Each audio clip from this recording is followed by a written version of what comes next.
ಶ್ರೀ ಗಣೇಶ ಶಾರದಾ ಗುರುಭ್ಯೋ ನಮಃ. ರಾಮಾಯ ರಾಮಭದ್ರಾಯ ರಾಮಚಂದ್ರಾಯ ವೇಧಸೆ ರಘುನಾಥಾಯ ನಾಥಾಯ ಸೀತಾಯ ಪತಯೇ ನಮಃ. Welcome to all for this session on Ramayana to chapter 61 of Balakanda. It is not that Vishwamitra is always filled with rage and cursing the other people and trying to achieve his enmity against Vasistha. There is also a humane phase of Vishwamitra, which we will see now in this and the next chapter. There exists a king Ambarisha and his story. Ambarisha, who also again belongs to the same dynasty of Ikshvaku, we will see his story. And observe here, throughout many stories are related to the Ikshvaku dynasty, who are the forefathers of Rama. So with that, Vishwamitra is giving a learning for Rama based upon the stories of his forefathers, what to do and what not to do.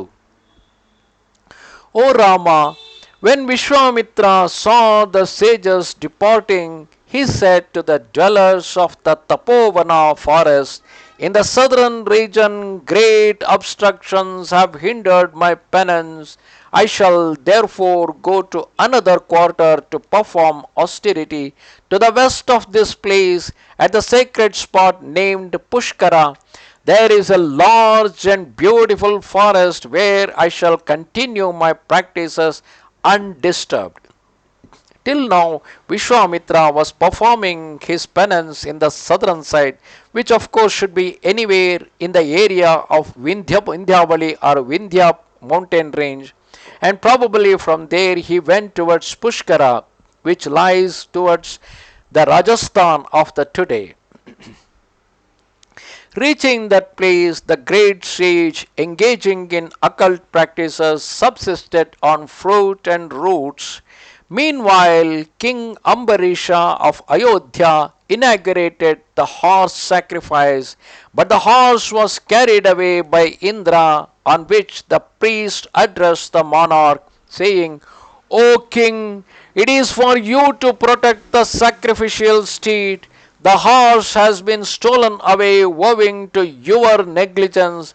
Therefore, provide another or seek a human victim so that the sacrifice may be accomplished without further hindrance, because that is the expiation. When an yajna is being performed, if the sacrificial horse or sacrificial animal is lost, then the king is supposed to give a human sacrifice.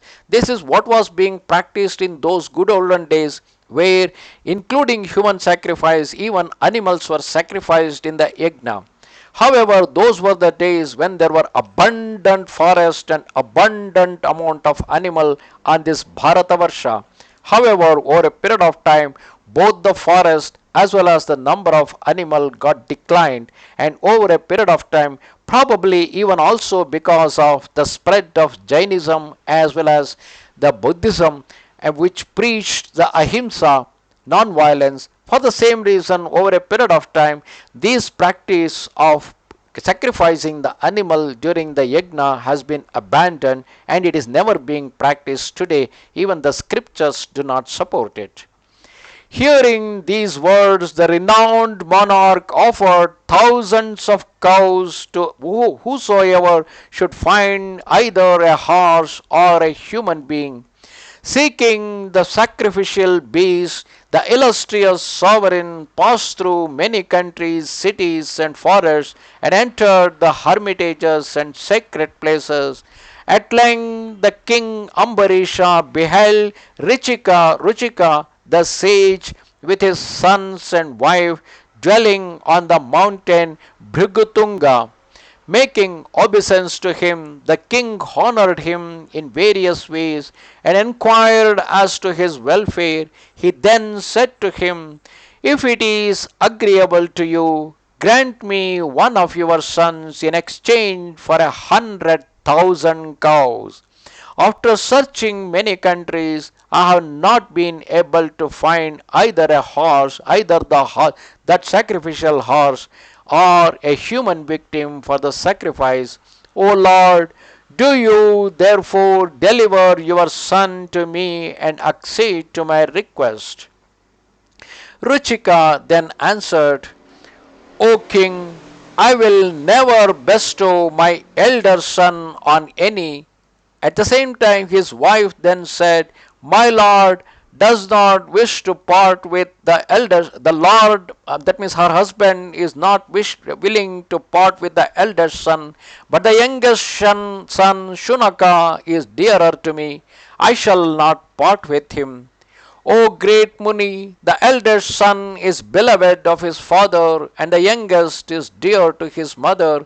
Therefore, these two should not be taken away. Actually, those couple they had three children, where the elder one was dearer to the father, because the elder one is the one who will be performing all the rites for his father, and the younger one is dearer to the mother because he is the last child. O Rama, the middle son, whose name was Shunashepa, hearing these words, spoke thus: My father does not wish to be part with his eldest son, nor my mother with her youngest. Therefore, O king, you may take me.